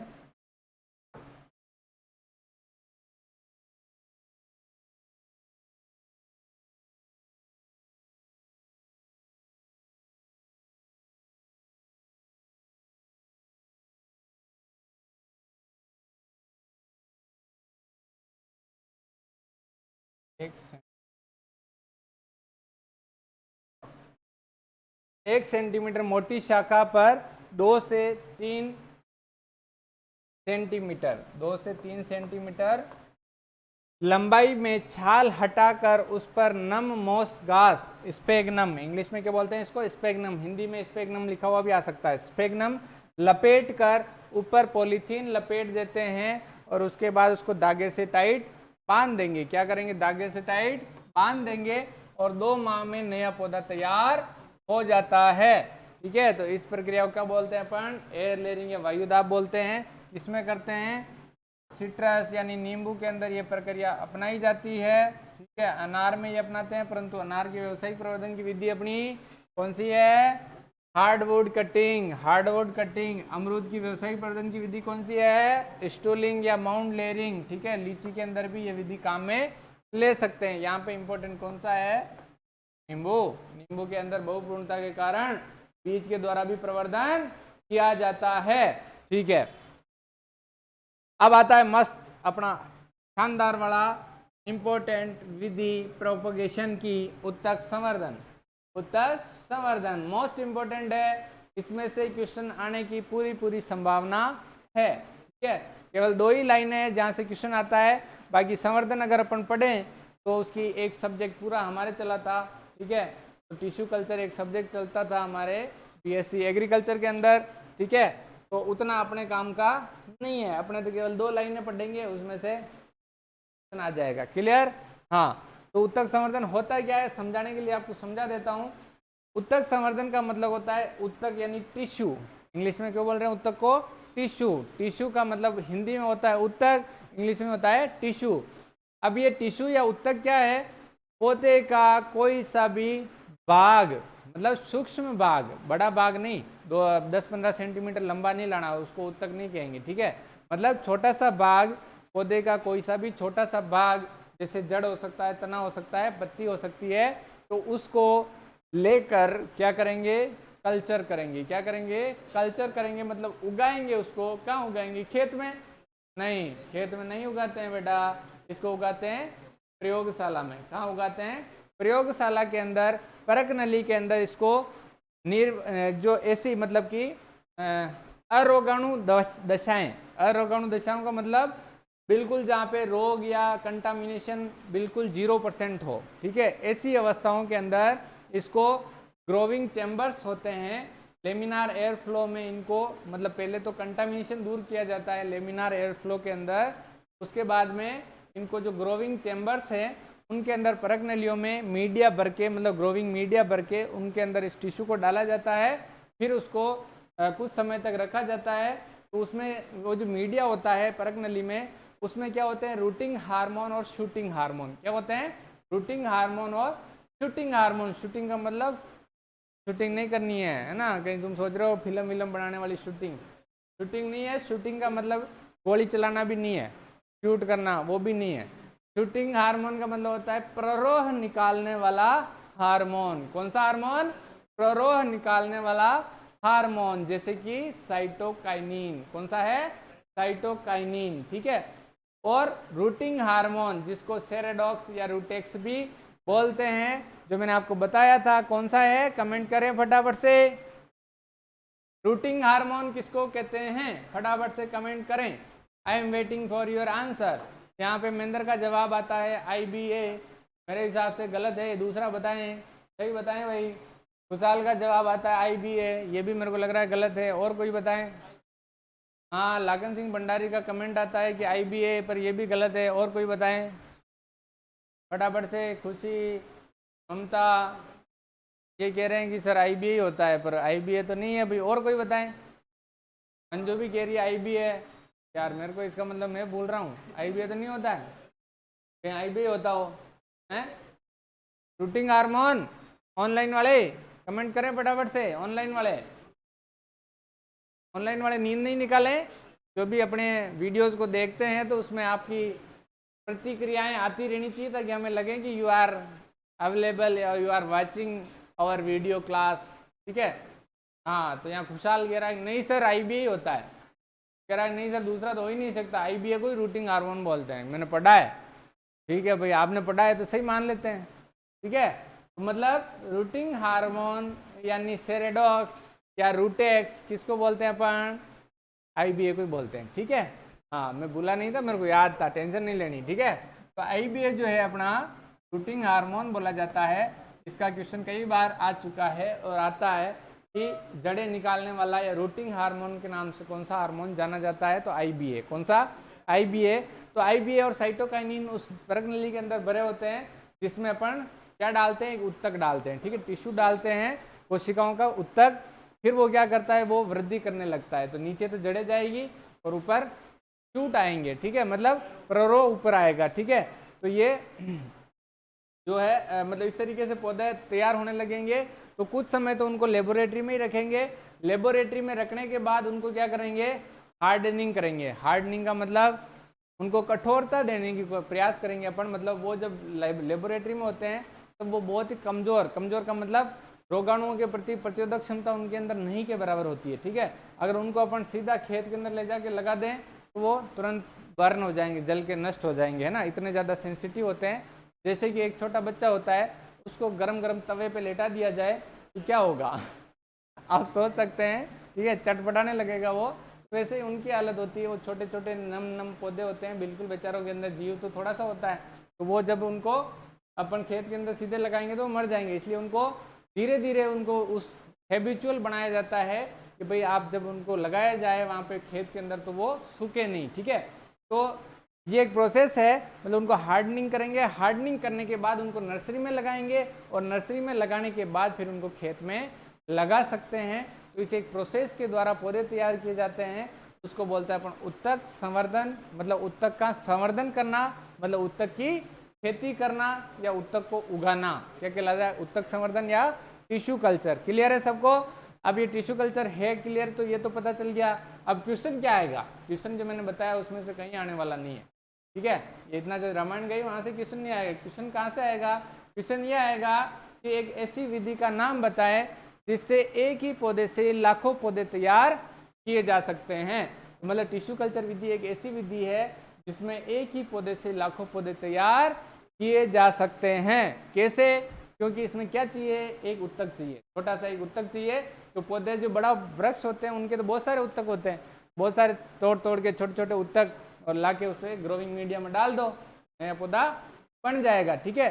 तो इसलिए ये एक ऐसी विधि है, एकमात्र ऐसी विधि है जिसमें एक ही पौधे से लाखों पौधे तैयार किए जा सकते हैं। अब जैसे मान लो कटिंग है, तो कटिंग मान लो स्टेम कटिंग की बात करें तो उससे लाखों थोड़ी तैयार कर पाएंगे, पूरा पौधा ही खत्म हो जाएगा ना, लाखों पौधे तैयार करेंगे तो इसलिए उस विधि से लाखों पौधे तैयार नहीं कर सकते हैं, परंतु इस लाखों पौधे तैयार कर सकते हैं, ठीक है? तो ये एक तो क्वेश्चन ये आता है। दूसरा इंपॉर्टेंट क्वेश्चन जो अपने को पूछते हैं वो पूछते हैं कि ऐसी विधि का नाम बताएं जिसमें वायरस रहित पौधे प्राप्त किए जा सकते हैं। ऐसी विधि का नाम बताएं जिसमें वायरस रहित पौधे प्राप्त किए जा सकते हैं। हाँ, तो ये आपके स्क्रीन पर है क्वेश्चन कि ऐसा कौन सा भाग जो काम में लिया जाता है वायरस रहित पौधे प्राप्त करने के लिए। फटाफट से कमेंट करें। सबसे पहले कमेंट आया है महेंद्र सिंह का, महेंद्र कुमार का। महेंद्र कुमार कह रहे हैं कि इसके अंदर अपन मेरिस्टेम काम में लेते हैं। देखते हैं, देखिए सही है कि गलत है। यहाँ पे नितेश भी कह रहे हैं कि मेरिस्टेम कल्चर काम में लेते हैं। खुशहाल कह रहा है कि पता नहीं क्या काम में लेते हैं, उसको पता ही नहीं चल रहा है। ममता कह रही है कि मेरिस्टेम कल्चर काम लेते हैं, ठीक है। पवन भी कह रहा है कि मेरिस्टेम काम में लेते हैं, ठीक है। लाखन सिंह भंडारी कह रहा है सर मेरे को ये याद नहीं आ रहा है, मेरे को आता तो था पर मैं भूल गया, मैं भूलगा सर, भूलगा। ठीक है, कोई बात नहीं लखनवा, अगली बार याद करके आइएगा आप, ठीक है। यहाँ संजय कह रहा है कि मेरे को आता है सर, मेरिस्टेम ही काम में लेते हैं। अच्छा, मेरिस्टेम काम में लेते हैं क्या? हाँ, तो मेरिस्टेम ही काम में लेते हैं। क्या काम में लेते हैं? मेरिस्टेम काम में लेते हैं, जिसको अपन बोलते हैं शीर्ष विपजोतक उत्तक। क्या बोलते हैं? शीर्ष विपजोतक उत्तक उसको बोला जाता है। तो शीर्ष विपजोतक उत्तक होते हैं मतलब मेरिस्टेम होते हैं। मेरिस्टेम पौधे के शीर्ष भाग में, मतलब ग्रोविंग पार्ट जो होता है, जैसे अपन एक पौधे की बात करें, ये अपना पौधा है, ठीक है। तो इसमें यहाँ होगा मेरिस्टेम, यहाँ होगा मेरिस्टेम, यहाँ होगा मेरिस्टेम, यहाँ होगा, यहाँ होगा, ठीक है। जो टॉप पोर्शन है उसको मेरिस्टेम बोला जाता है। क्या बोलता है? बोला जाता है मेरिस्टेम, ठीक है। शीर्ष विपजोतक क्यों बोला जाता है? क्योंकि उसके अंदर जो है विभाजन यानी सेल डिवीजन, कोशिका विभाजन अधिक तीव्र गति से होता है, इसलिए उसको विपजोतक उत्तक बोलते हैं। और मतलब शीर्ष पर होता है इसलिए उसको शीर्ष विपजोतक बोला जाता है, ठीक है। और इंग्लिश में उसको मेरिस्टेम बोलते हैं। आपके क्या पूछेंगे? मेरिस्टेम ही पूछेंगे। आपके विपजोतक उत्तक कहीं लिखा हुआ नहीं मिलने वाला है। आपके लिखा हुआ मिलेगा कि निम्न में से वायरस रहित पौधे प्राप्त करने के लिए पौधे का कौन सा भाग काम में लिया जाता है? तो वो है मेरिस्टेम। कौन सा भाग है? मेरिस्टेम काम में लिया जाता है, जिसको हिंदी में शीर्ष विपजोतक उत्तक बोलते हैं। क्लियर है सबको? चलो आगे चलते हैं, अब इसको समझ लेते हैं वापस से। पौधे का कोई भी एक उत्तक लेकर उसका संवर्धन प्रयोगशाला में करके नया पौधा तैयार करना क्या कहलाता है? उत्तक संवर्धन कहलाता है। अब एक इसका फोटो देखो, फोटो लगाया तो है मैंने, शायद आगे होगा, है ना। पहले इसको समझ लें, करना उत्तक संवर्धन कहलाता है। इस विधि द्वारा एक ही पौधे से लाखों पौधे तैयार किए जा सकते हैं एवं वायरस रहित, ये सबसे इंपॉर्टेंट है, वायरस रहित पौधे शीर्ष विपजोतक उत्तक, शीर्ष विपजोतक उत्तक यानी मेरिस्टेम कल्चर के द्वारा प्राप्त किए जा सकते हैं। मोस्ट इंपॉर्टेंट दोनों है, एक तो लाखों पौधे, ठीक है, और एक वायरस रहित पौधे प्राप्त विपजोतक उत्तकों से, शीर्ष विपजोतक उत्तकों से प्राप्त किए जाते हैं। एग्जाम्पल ये किस किस में ये विधि काम में लेते हैं? केला, संतरा, खजूर और पपीता, है ना। जिसमें पपीता जो है ज़्यादातर अपन बीज से तैयार कर रहे हैं, और अभी खजूर, केला के अंदर और संतरा के अंदर, इन तीनों के अंदर ये विधि ज़्यादा काम में ली जा रही है। अपने जोधपुर में भी चौपासनी के अंदर एक इसकी रिसर्च अनुसंधान, मतलब उसकी प्रयोगशाला की स्थापना की गई है, जो मतलब ये प्लांट टिश्यू कल्चर के ऊपर मतलब काम कर रही है और इस विधि से पौधे तैयार कर रही है, ठीक है। हाँ ये फोटो है, मैं कह रहा था आपको फोटो तो मैंने लगाया था। तो ये जो फोटो है इसमें आपको एक प्रक्रिया बताई गई कि किस प्रक्रिया के द्वारा अपन ये जो टिश्यू कल्चर करते हैं, ठीक है। तो मतलब सबसे पहले तो अपन ने क्या किया, ये जो कोई सा भी अपन टिश्यू सेलेक्ट किया, ठीक है, उत्तक सेलेक्ट किया, उसको कहाँ ले गए, लेबोरेटरी में। ये कौन सा है, लेमिनार एयर फ्लो है। क्या है, लेमिनार एयर फ्लो। इसके अंदर क्या करते हैं अपन, क्या करते हैं भाई, अभी बताया था मैंने थोड़ी देर पहले। आपका ध्यान कहाँ था, ओ बबुआ तेरा ध्यान किधर है रे, ठीक है, ध्यान रखा करें आप। तो ये लेमिनार एयर फ्लो है, इसके अंदर यूवी लाइट्स लगी होती है। कौन सी light, UV lights. UV lights का मतलब होता है अल्ट्रा वायलेट रेज, ठीक है। तो यूवी लाइट्स जो होती है, पराबैंगनी किरणें उनसे निकलती है, और वो पराबैंगनी किरणें जो भी सूक्ष्म जीव होंगे, मतलब कीटाणु जीवाणु जो भी होंगे, जो अपन पौधा लाए हैं, मतलब प्रवर्धन करने के लिए पौधे का भाग लाए हैं, उसके अंदर भी हो सकते हैं, या टेस्ट ट्यूब वगैरह है उनके अंदर भी हो सकते हैं, ये ग्रोविंग मीडिया इसके अंदर भी हो सकते हैं। तो उन सभी को अंदर रखेंगे इसके अंदर, और फिर इसका जो गेट है उसको बंद कर देंगे। गेट क्यों बंद करना है, क्योंकि ये अपने हाथ अंदर रख दिया तो कैंसर हो जाता है अपना, ठीक है। इतनी खतरनाक वो रेज होती है, अगर हाथ अपना अंदर रह गया, लाइट को चला दी तो कैंसर हो जाता है। इसलिए इनको जो कांच शीशे का इसके गेट होता है, उसको बंद करने के बाद पहले तो उनको अंदर रख दो, जिसको भी अपने को स्टेरिलाइज करना है उसको अंदर रखो। अंदर रखने के बाद कांच बंद करो, उसके बाद बटन से लाइट चालू करते हैं, ठीक है। तो अंदर जो रखा रहते हैं सामान वो सारे के सारे स्टेरिलाइज्ड, मतलब completely micro organism are dead, complete सफाया है ना, पूरा खत्म कर देते हैं कीटाणुओं को, जीवाणु को, जो भी अंदर होते हैं उनको। और फिर उनको जो है खत्म करने के बाद क्या करेंगे, अगली प्रोसेस, ये ग्रोविंग मीडिया जो होगा उसके अंदर इन टिश्यूज को रखेंगे अपन, ठीक है। इन टिश्यूज को रखा तो देखो नीचे जड़ें निकल गई, ऊपर प्रोर निकल गया, ठीक है। अब इस प्रोर को, ये इन टेस्ट ट्यूब को एक जो चैम्बर होते हैं, इस तरीके के चैम्बर इनमें रखा जाता है। फिर जैसे जैसे बड़े होते हैं फिर इनको हार्डनिंग की जाती है, मतलब नर्सरी में लाया जाता है। नर्सरी में देखो इस तरीके के हो गए, फिर इनको नर्सरी में लगाया, नर्सरी में कुछ दिन तक रखा इनको, ये केले की है ना, फिर इनको केले से फिर वापस इसके खेत में लगा दिया, फिर खेत से ये बड़े बड़े केले लग गए, ठीक है। तो ये एक प्रोसेस होती है किसकी, टिश्यू कल्चर की, किसकी, टिश्यू कल्चर की, ठीक है। तो ये आपके दिमाग में होनी चाहिए, ये याद रखने की जरूरत नहीं। याद रखने का सौदा मैंने बताया, इसमें 2 ही सौदे याद रखने हैं, एक तो लाखों पौधे तैयार करने की विधि है, एक वायरस रहित पौधे तैयार करने की विधि है, दोनों चीजें याद रखनी है। उपरोपण, नेक्स्ट अपना जो प्रोपोगेशन का मेथड है उसको बोलते हैं उपरोपण यानी ग्राफ्टिंग। ग्राफ्टिंग होता क्या है बेटा, ग्राफ्टिंग का मतलब होता है कि 2 पौधों के भाग लेंगे, क्या लेंगे, 2 पौधों के भाग, है ना, अपन ने पढ़ा था जनरल हॉर्टिकल्चर शुरू में पढ़ रहे थे जब भी, है ना। तो ग्राफ्टिंग में 2 पौधे लेंगे, 2 पौधों के भाग सेलेक्ट करेंगे, उन भागों को आपस में जोड़ेंगे, क्या करेंगे, जोड़ेंगे। उन दोनों को जोड़ने के बाद एक नए पौधे का निर्माण होगा, उसको क्या बोलेंगे, ग्राफ्टेड प्लांट। क्या बोलेंगे, ग्राफ्टेड प्लांट, मतलब उपरोपित पौधा। ग्राफ्टेड पौधे की एक विशेषता बताएं सभी के लिए, ये क्वेश्चन कि ग्राफ्टेड पौधे की क्या विशेषता होती है, how you identify the grafted plant. Grafted पौधे को आप कैसे पहचानेंगे। हाँ, सबसे पहले मंजू का कमेंट आया है, मंजू कह रही है कि भाई गांठ होती है, उसमें गांठ होती है क्या, ये कैंसर में होती है गांठ तो। हाँ, या महेंद्र जी भी कह रहे हैं कि भाई सर गांठ ही होती है। यहाँ नितेश जी कह रहे हैं कि भाई गांठें होती है सर, गांठे को 5-4 उसके घूमड़े हो जाते हैं क्या। हाँ, पवन कह रहा है कि एक गांठ होती है सर, ठीक है। खुशहाल कह रहा है सर 2-3 भी हो सकती है, 2-3 तो नहीं होती यार, मैंने तो नहीं देखी है।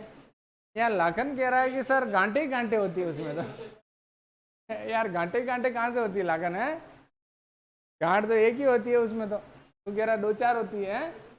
संजय कह रहा है सर एक ही गांठ होती है, ठीक है। इधर खुशी ये भी कह रही है ममता कि भाई ये भाई गांठ तो सर एक ही होती है, हमने तो एक ही देखी है ना। तो मतलब कितनी होती है भाई, मुकेश भाई कह रहा है कि नहीं सर 2 होती है, 2 तो नहीं होती यार मुकेश भाई, एक गांठ ही होती है, ठीक है। तो वेरी गुड, आपने कुछ प्रयास किया और ज़्यादातर के आपके जवाब सही है, ठीक है। आई एम जस्ट जोकिंग, मतलब इसके अंदर एक गांठ होती है, तो वो गांठ जो है वो पहचान है कि ये ग्राफ्टेड पौधा है, ठीक है। मतलब अगर वो गांठ है तो ग्राफ्टेड पौधा है, गांठ नहीं है तो वो ग्राफ्टेड पौधा नहीं है, ये उसकी पहचान है, ठीक है। तो मतलब अगर साइंटिफिक भाषा की बात की जाए तो ग्राफ्टिंग किसको कहते हैं, मूल वृंत और अंकुर को जोड़कर नया पौधा तैयार करना ग्राफ्टिंग कहलाता है। क्या कहलाता है, ग्राफ्टिंग कहलाता है, ठीक है। मूल वृंत और अंकुर को जोड़कर नया पौधा तैयार करना क्या कहलाता है? ग्राफ्टिंग कहलाता है। क्लियर? तो समझ लेते हैं इसको। मूलवृंत, सांकुर। मूलवृंत क्या होता है, सांकुर क्या होता है, ये अपन ने पहले फोटो आया था समझा था। जिसके साथ जड़ें जुड़ी होती है उसको बोलते हैं क्या? मूलवृंत। क्या बोलते हैं? मूलवृंत। रूट स्टॉक, इंग्लिश में बोलते हैं रूट स्टॉक। अंग्रेज हो जो समझ लेना भाई, ठीक है। तो रूट स्टॉक तो बोलते हैं नीचे वाले भाग को, और ऊपर वाले भाग को बोलते हैं साइन स्टॉक। क्या बोलते हैं? साइन स्टॉक, यानी सांकुर शाखा। क्या बोलते हैं? सांकुर शाखा, ठीक है। तो इन दोनों को अपन जोड़ेंगे। जोड़ने का मतलब यूं नहीं है कि भाई गले मिला दिया, गले नहीं मिलाना है उनको, मतलब उनको ऐसे जोड़ना है, ऐसे जोड़ना है कि वापस अलग नहीं हो सके, ठीक है। उनके ऐसे मिलाप कराना है कि वापस अलग नहीं हो सके। तो उसके लिए अपने को एक स्पेशल प्रकार के, अलग अलग प्रकार के कट लगाने होते हैं, ठीक है। हाँ, तो वो कट लगाने के लिए मतलब क्या काम में ले जाते हैं? बडिंग ग्राफ्टिंग नाइफ काम में ले जाते हैं। क्या काम में ले जाते हैं? Budding grafting knife. मतलब नाइफ का मतलब नाई नहीं है, चाकू। चाकू, चाकू, छुरी चाकू होता है ना, तो वैसे चाकू होता है बडिंग ग्राफ्टिंग नाइफ, ठीक है। तो उसको काम में लिया जाता है इस प्रकार के अलग तरह के कट बनाने के लिए। तो ये कट बना के फिर उसमें जो इस प्रकार का आसानी से उसके अंदर प्रवेश हो जाए, इस प्रकार का कट अपन लगाएंगे साइन स्टॉक के ऊपर। फिर उसको अंदर घुसा के फिर उसके बाद में उसको धागे से टाइट बांध देंगे, और कुछ समय में ये दोनों जुड़ के एक नया पौधा बन गया, ये डी वाला। तो इसको अपन ने क्या बोल दिया? ग्राफ्टेड पौधा। और इस प्रक्रिया को क्या बोल दिया? ग्राफ्टिंग। क्लियर? इसकी अलग अलग विधियां हैं, उसके बारे में अपन पढ़ने वाले हैं अभी। परिभाषा आपको ध्यान में रहनी चाहिए, मतलब ग्राफ्टिंग में। क्वेश्चन, आप सभी के लिए क्वेश्चन, फटाफट से अलर्ट। पहले जवाब कौन देता है? फटाफट से जवाब देंगे सभी। ग्राफ्टिंग के अंदर कितने पौधे काम में लिए जाते हैं? फटाफट से जवाब दें। ग्राफ्टिंग के अंदर कितने पौधे काम में लिए जाते हैं? लागन का आंसर आया है 2 पौधे, और बाकी सबके आंसर अभी आए नहीं। महेंद्र का आंसर आया 2 पौधे, पवन का आंसर आया 2 पौधे, नितेश कह रहा है 2 पौधे, क्या मंजू और ये कह रही है अपने ममता, ये कह रही है कि भाई 2-2 पौधे होते हैं सर, ठीक है। वेरी गुड, आप सभी के राइट आंसर हैं। आपको मतलब समझ में आ गई है कि ग्राफ्टिंग होती क्या है, ठीक है। तो सभी लोग फटाफट से प्रयास किया करें जो भी मैं बताता हूँ आपको। फटाफट अगर आप दिमाग को दौड़ाएंगे तो आपको आंसर उसका निश्चित रूप से मिलने वाला है। तो मतलब ग्राफ्टिंग में 2 पौधे काम में लिए जाते हैं। एक पौधा तो होगा सांकुर वाला और एक होगा मूलवृंत वाला। तो उन दोनों को जोड़ के अपन तीसरा नया पौधा तैयार करते हैं, मतलब 2 पौधों को जोड़ के तीसरा पौधा तैयार किया जाता है। प्रक्रिया को अपन ग्राफ्टिंग बोल रहे हैं, ठीक है। तो इसमें क्या काम में ले रहे हैं? मूलवृंत और सांकुर। मूलवृंत और सांकुर की मोटाई कितनी होनी चाहिए? मोटाई 5 फीट, हाँ 1 सेंटीमीटर से 2 सेंटीमीटर तक की मोटाई हो सकती है, ठीक है। प्रक्रिया समझ में आ गई। अब उपरोपण कितने प्रकार का होता है? उपरोपण कितने प्रकार से किया जा सकता है? मतलब विधियां तो बाद में पढ़ेंगे, पहले उपरोपण कितने तरीके से किया जा सकता है? मतलब 2 तरीके से किया जा सकता है। कितने तरीके से? 2 तरीके से। एक तो होता है अटैच्ड ग्राफ्टिंग, एक होता है डी अटैच्ड ग्राफ्टिंग। क्या होता है? अटैच्ड ग्राफ्टिंग और डी अटैच्ड ग्राफ्टिंग, ठीक है। अटैच का मतलब किसी से अटैच होना, मतलब किसी के साथ जुड़ना, उसको अटैच बोलते हैं। और डी अटैच किसी के साथ जुड़ना नहीं, दूर ही रहना, ठीक है, उसको डी अटैच बोलते हैं। ऐसा नहीं है, ये गलत बता रहा हूं मैं, ऐसा मत समझ लेना, ठीक है। सही क्या है?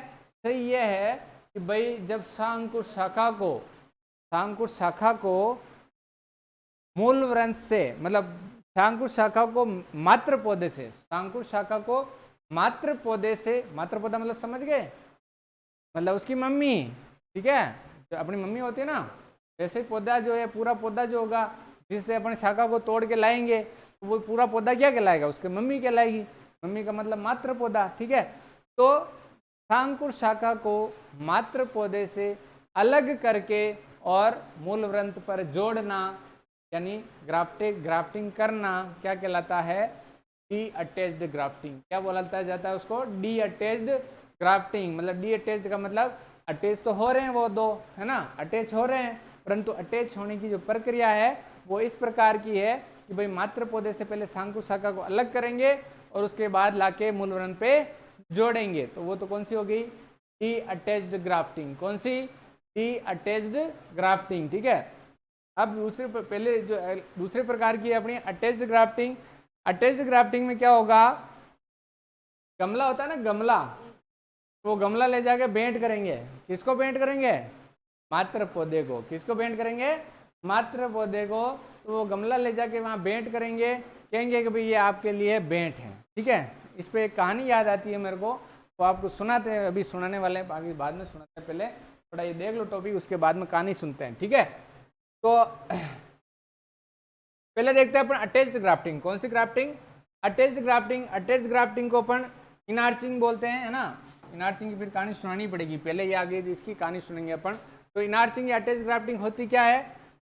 शांकुर शाखा को मूल वृंत से तब तक अलग नहीं किया जाता है जब तक कि वो मूल वृंत के साथ जुड़ नहीं जाती। ये जो आपको दिखाई दे रहा है, ये तो अपना मात्र पौधा है, और ये गमला है। गमला क्या है? गमला। तो गमले को लाकर अपन ने मात्र पौधे के भेंट कर दिया कि ये आपके लिए हम भेंट लेके आए हैं, इसलिए आप इसे स्वीकार करें। ठीक है, तो जो इसकी शांकुर शाखा होगी उसको ग्राफ्टिंग यहीं पे कर देंगे। ठीक है, इस गमले को लटका देंगे मात्र पौधे से और इसको यहाँ ग्राफ्टिंग कर देंगे, और जब तक शांकुर शाखा इस गमले वाले पौधे से जुड़ नहीं जाती, मतलब मूल वृंत है। गमले वाला पौधा कौन सा है? मूल वृंत है। ठीक है, अब आप ये मत सोचना कि भाई इसके साथ भी जड़ें जुड़ी हुई होती है, ये भी तो मूल वृंत ही है, ऐसा नहीं है, ये मूल वृंत नहीं कहलाएगा। इसकी अपने को शांकुर शाखा काम में लेनी है, और उस शांकुर शाखा को अपन दूसरा जो पौधा होगा उसके ऊपर अपन ग्राफ्टिंग करेंगे। ठीक है, तो इसमें क्या करेंगे अपन, इस शांकुर शाखा जब तक इस मूल वृंत से जुड़ नहीं जाती, ये जो है ना, ये जो पूरा एक तरीके से जुड़ नहीं जाता यहाँ से, ठीक है, जब तक अपन इस शाखा को यहाँ से काट के अलग नहीं करेंगे, मतलब शांकुर शाखा को मात्र पौधे से तब तक नहीं काटेंगे जब तक वो जुड़ नहीं जाती। किसके साथ?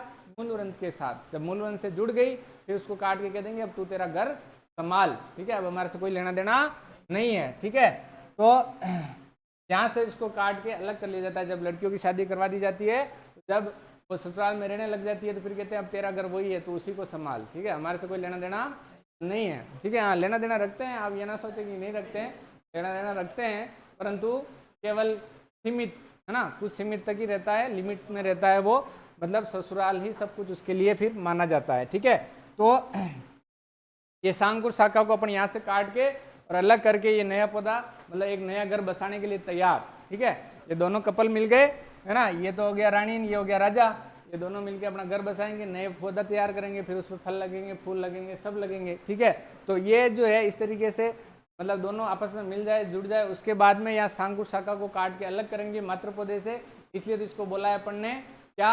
Attached grafting. क्या बोला? अटैच्ड ग्राफ्टिंग, या इसका एक अलग नाम है इनार्चिंग, ये स्पेशल नाम है, इसका क्वेश्चन आता है। ठीक है, इनार्चिंग का, इसको इनार्चिंग भी कहते हैं, और एक नाम है इसका भेंट कलम। ठीक है, भेंट कलम का मतलब भेंट किया। क्या भेंट किया? गमला भेंट किया। किसको भेंट किया? मात्र पौधे को। किसको? मात्र पौधे को। ठीक है, तो इसलिए इसको भेंट कलम भी अपन बोल सकते हैं। क्लियर? अब कहानी सुनते हैं। एक बार क्या हुआ, कहीं पे शादी थी। ठीक है, शादी थी, जो साहूकार होते हैं उनके यहाँ शादी थी। आप में से कोई साहूकार हो तो उसका नेगेटिव मीनिंग नहीं ले, साहूकार की आदत होती है ऐसी, है ना, जो व्यापारी वर्ग थे। ठीक है, तो उनके वहाँ शादी थी, उनके वहाँ शादी होती तो वो अपने जैसे आदमी चले जाते हैं जीमने, भाई न्यूता तो आए ही है तो जीमने चले जाएं, अपनी क्या है।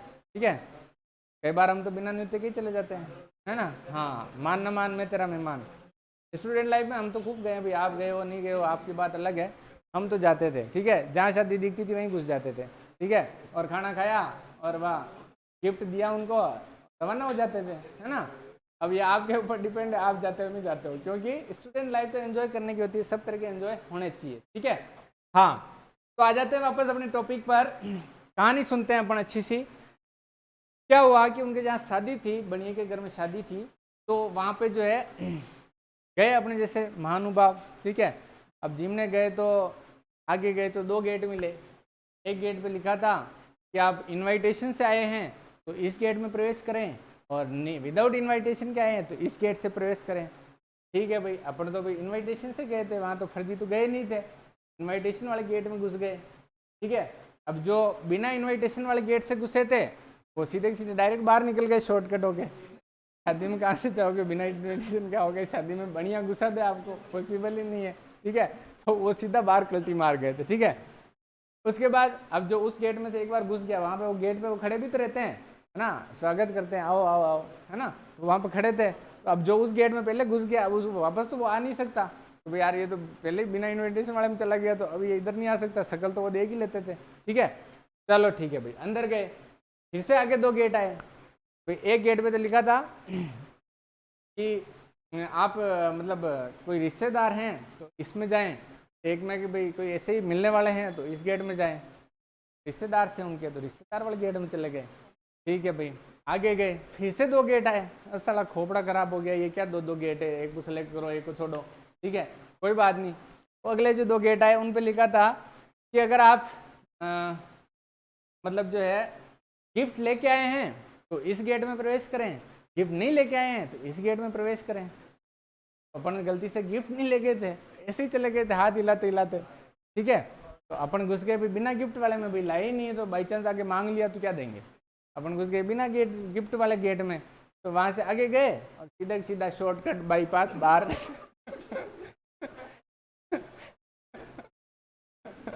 तो फिर बाहर गए तो बाहर निकलते समय बाहर वाले गेट पे लिखा था कि साले तू बनेगी शादी में यार, वो भी बिना गिफ्ट के, चल बाहर निकल कल्टी मार। ठीक है, तो ऐसे होते हैं भाई बनिए साहूकार जो होते हैं, उनको गिफ्ट के बिना शादी में जाना अलाउ नहीं होता है। ठीक है, यहाँ पे क्या किया अपन ने, गिफ्ट दिया है ना, गिफ्ट दिया था, किसको दिया था, मात्र पौधे को दिया था।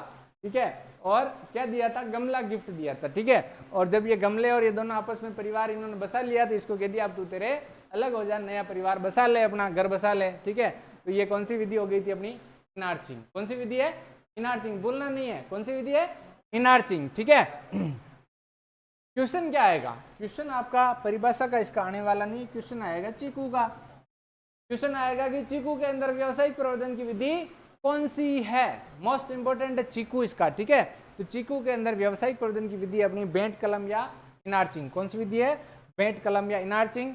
कटहल में भी अपन ये विधि काम में ले सकते हैं और आंवला में भी काम में ले सकते हैं, परंतु व्यावसायिक प्रवर्धन की विधियां ये नहीं है। ठीक है, व्यावसायिक प्रवर्धन की विधि चीकू के अंदर है जो आपको याद रखनी है। क्लियर, आगे चलते हैं। दूसरी जो विधि मतलब दूसरा जो तरीका था अपन पढ़ रहे थे ग्राफ्टिंग के तरीके। ठीक है, तो 2 तरीके हैं, पहला तो अटैच था और दूसरा डी अटैच्ड है। तो डी अटैच्ड में क्या करेंगे, डी अटैच्ड का मतलब पृथक करके ग्राफ्टिंग करना। हिंदी में क्या बोलेंगे इसको, पृथक करके ग्राफ्टिंग करना। पृथक किसको करोगे, मेरे को नहीं करना, पृथक किसको करना है, शांकुर शाखा को। किसको, शांकुर शाखा को। किससे पृथक करेंगे, मात्र पौधे से। किससे, मात्र पौधे से अलग करके शांकुर शाखा को और मूल वृंत के ऊपर ले जाके ग्राफ्टिंग करना और कह देना कि तुम अपना घर बसा लो और नए पौधे जनरेट करो, नए मतलब फलों का निर्माण करो। तो इस तरीके से अपन क्या काट के लाए, ये तो शांकुर शाखा काट के लाए और ये था अपना मूल वृंत। दोनों को इनको जोड़ा, गठजोड़ा करते हैं ना, गठजोड़ा, बेटे गठजोड़ा कर दिया इनका और उसके बाद में क्या कह दिया, इनके ऊपर प्लास्टिक लपेट के और धागे से टाइट बांध दिया। कहा कि अब अलग नहीं होना है, एक साथ ही जीवन व्यतीत करना है। तो फिर ये दोनों जुड़ जाएंगे और ये फिर नए नए अच्छे फलों का निर्माण करेंगे। तो इस विधि को क्या बोल दिया अपन ने, डी अटैच्ड ग्राफ्टिंग। क्या बोला, डी अटैच्ड ग्राफ्टिंग, क्योंकि अटैच नहीं है, अटैच नहीं है मतलब अटैच, ये दोनों तो मिल रहे हैं, ये दोनों तो जुड़ रहे हैं, परंतु ये शांकुर शाखा इन दोनों के जुड़ने से पहले ही काट के अलग कर दी गई थी मात्र पौधे से, इसलिए इसको बोल दिया डी अटैच्ड ग्राफ्टिंग या पृथक ग्राफ्टिंग। ठीक है, पृथक उपरोपण। ठीक है, परिभाषा ये तो अपने आपने डिटेल में समझ लिया, परिभाषा छोटी सी है, शांकुर शाखा को मूल वृंत से अलग करके और उपरोपण करना। ठीक है, ये शॉर्टकट है, आपको लॉन्ग कट याद रखना है तो कि आपको अच्छे से याद रहेगा, भूलोगे नहीं आप। ठीक है, तो यहाँ तक हो गया अपना। नेक्स्ट देखते हैं अपन अब उपरोपण की विधियां, वो तो कैसे कैसे उपरोपण कर सकते हैं वो था। अब उपरोपण की विधियों की बात करते हैं। तो उपरोपण की विधियों की बात करें तो उपरोपण की विधियों में फर्स्ट जो अपनी विधि आती है वो आती है साधारण ग्राफ्टिंग यानी सिंपल ग्राफ्टिंग। साधारण उपरोपण या सिंपल ग्राफ्टिंग, इसमें क्या करते हैं, इस विधि को एक तो वीप या स्पिलिस ग्राफ्टिंग भी बोला जाता है। वीप या स्पिलिस ग्राफ्टिंग भी इस विधि को बोला जाता है। इस विधि में क्या करते हैं, जैसा आपको फोटो दिखाई दे रहा है, मूल वृंत के ऊपर बीच में कट लगाया अपन ने और इस जो शांकुर शाखा है इसके ऊपर इसके अंदर फिट हो जाए उस तरीके का कट लगा दिया अपन ने शांकुर शाखा पे। और इसको जैसे ये तना ज्यादा मोटा था तो इसमें 2 शांकुर शाखाएं प्रवेश करा दी। ठीक है, तो इसमें एक शाखा इधर और एक शाखा इधर प्रवेश करा के और इसको वापस धागे से टाइट बांध दिया। धागे से ऐसा टाइट बांधना है कि साला अलग नहीं हो सके, अलग हो जाएगा तो फिर वापस डाइवर्स हो जाएगा ना दोनों का, डाइवोर्स नहीं होने देना, इनका मतलब मेल मिलाप अच्छा कर देना है कि बस रहना तो इसके साथ ही, तेरे को अलग नहीं होना है। अलग हो गया तो मामला गड़बड़ है फिर तो ना, फिर वो जो उनकी संतति है वो बर्बाद हो जाएगी ना। तो संतति को बर्बाद नहीं करना है, मतलब फलों को बर्बाद नहीं करना है, इसलिए घटिया क्वालिटी के फल नहीं चाहिए, तो इनका मिला हुआ रहना आवश्यक है। तो ये जब मिले रहेंगे तो यहाँ से ऊपर से जो फल लगेंगे वो अच्छी क्वालिटी के, अच्छी किस्म के होंगे, ठीक है। तो उसको बोलते हैं अपन साधारण ग्राफ्टिंग। क्या बोलते हैं? साधारण ग्राफ्टिंग, ठीक है। उसके ज्यादा कोई एग्जाम्पल नहीं है, किसी भी पौधे में कर सकते हैं, ज्यादा कोई एग्जाम्पल उसके नहीं है। अब अपन बात करते हैं जीबी ग्राफ्टिंग। दूसरी जो ग्राफ्टिंग अपनी कौन सी है? जीबी ग्राफ्टिंग। कौन सी ग्राफ्टिंग? जीबी ग्राफ्टिंग। कौन सी ग्राफ्टिंग? जीबी ग्राफ्टिंग। जीबी ग्राफ्टिंग का मतलब जीभ, आपको याद रखना है जीभ। क्या याद रखोगे? जीभ। जीभ कौन सी होती है? ठीक है, हाँ ऐसी जीभ होती है, ठीक है। सांप निकालता रहता है वैसी जीभ होती है, ठीक है। तो यह सांप की जीभ की बात नहीं हो रही है, जीभ अपनी जीभ की बात हो रही है। अपनी जीभ की जैसी आकृति होती है ना, उसकी बात हो रही है कि भाई उसके जैसा कट। ये अपनी जीभ दिख रही है, मतलब ये देखो, ये जो बीच की संरचना है ये जीभ के जैसी है कि नहीं है भाई। इधर से तो ये पीछे वाला पोर्शन चौकोर, इधर पीछे तो चौकोर हो गई है, और आगे से ये ऐसे गोलाई लिए होती है कि नहीं है ना। तो इसलिए इसको नाम क्या दिया? GB grafting. क्या नाम दिया? GB grafting. मतलब जीभ के जैसा कट बनाया जाता है, इसलिए इसको जीबी ग्राफ्टिंग नाम दिया। अब ये इसमें ऐसा खांचा बना के और इसमें इस तरीके का कट लगा दिया, और इसको इसमें अच्छे से फिट हो जाए, फिट करके और वही वापस प्रोसेस धागे से टाइट बांध दिया प्लास्टिक लपेट कर, और फिर ये दोनों वापस अच्छे से जुड़ जाएंगे और नई परिवार का निर्माण करेंगे, नया परिवार बसाएंगे अपना, ठीक है। फिर नए नए अच्छे फल लगाएंगे। तो इसको क्या बोलेंगे अपन? GB grafting. क्या बोलेंगे? जीबी ग्राफ्टिंग, ठीक है। इसमें जीवा के आकार का कट बनाते हैं, जैसे कि सेव, नाशपाती। एग्जाम्पल याद रखना है अपने को। क्या याद रखना है? एग्जाम्पल याद रखने हैं, सेव और नाशपाती, ठीक है। इनमें इस तरीके का कट बनाया जाता है, इस तरह की ग्राफ्टिंग की जाती है। अगली ग्राफ्टिंग अपनी सबसे महत्वपूर्ण ग्राफ्टिंग है वीनियर ग्राफ्टिंग। कौन सी ग्राफ्टिंग? Veneer grafting. इसका क्वेश्चन एग्जाम में आने वाला है, पूरी संभावना है, ठीक है। वीनियर ग्राफ्टिंग क्या होती है? मतलब इस तरीके से ये साइड के अंदर वी के आकार का कट बनाया अपन ने। किसके आकार का कट बनाया? वी के आकार का, इसलिए इसको क्या बोला? Veneer grafting. कट कितना गहरा होगा? 2 से आकार का कट, वी के आकार का 2 से 3 कम नहीं है। यहाँ पे थोड़ा सा वापस मिस प्रिंट है, ये पता नहीं वो टाइप करते समय एरर रह गई थी शायद, तो ये कम की जगह हो जाएगा अपना सेंटीमीटर। क्या है?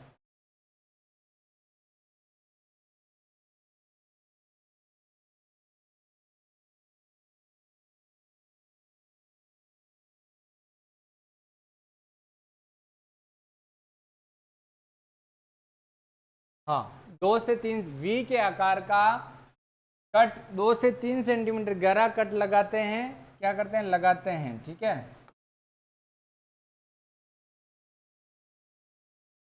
लगाते हैं, ठीक है। तो उसको क्या, कौन सी विधि बोलते हैं अपन? Veneer grafting. वी के आकार का कट क्या कहलाएगा? वीनियर ग्राफ्टिंग कहलाएगा। कितना गहरा? 2 से 3 सेंटीमीटर गहरा। कहाँ पे? यहाँ साइड में। ये मेन तना छोड़ दिया, इसको इस साइड से थोड़ा सा काट के और ऐसा खांचा बना दिया, उस खांचे में ये शाखा, मूल सांकुर शाखा प्रवेश कर जाए, इस तरीके का। इसके ऊपर भी कट बना दिया, फिर इसमें प्रवेश करा के फिर धागे से टाइट बांध देंगे। तो इस विधि को क्या बोलेंगे अपन? Veneer grafting. क्या बोलेंगे? वीनियर ग्राफ्टिंग, ठीक है। इसका याद क्या रखना है? सबसे इंपॉर्टेंट किसमें की जाती है? आम में। किसमें की जाती है? आम के अंदर। मोस्ट इंपॉर्टेंट है ये क्वेश्चन आने वाला है एग्जाम में आपके, कि आम के अंदर व्यावसायिक प्रवर्धन की विधि कौन सी है? Veneer grafting. कौन सी है? Veneer grafting. मोस्ट इंपॉर्टेंट है आम, ठीक है। ये कब करते हैं? मार्च से लेकर अगस्त में ये की जाती है। मार्च से लेकर अगस्त में ये की जाती है। नेक्स्ट अपना वेज या क्लेफ्ट ग्राफ्टिंग। कौन सी ग्राफ्टिंग? वेज या क्लेफ्ट ग्राफ्टिंग, ठीक है। इसमें क्या करते हैं? 4 से 5 सेंटीमीटर गहरा कटान लगाते हैं। कितना गहरा? 4 से 5 सेंटीमीटर गहरा। कितना?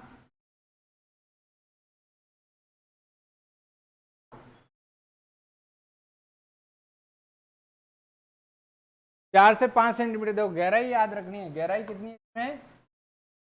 4 से 5 सेंटीमीटर गहरा कट लगाया जाता है, ठीक है।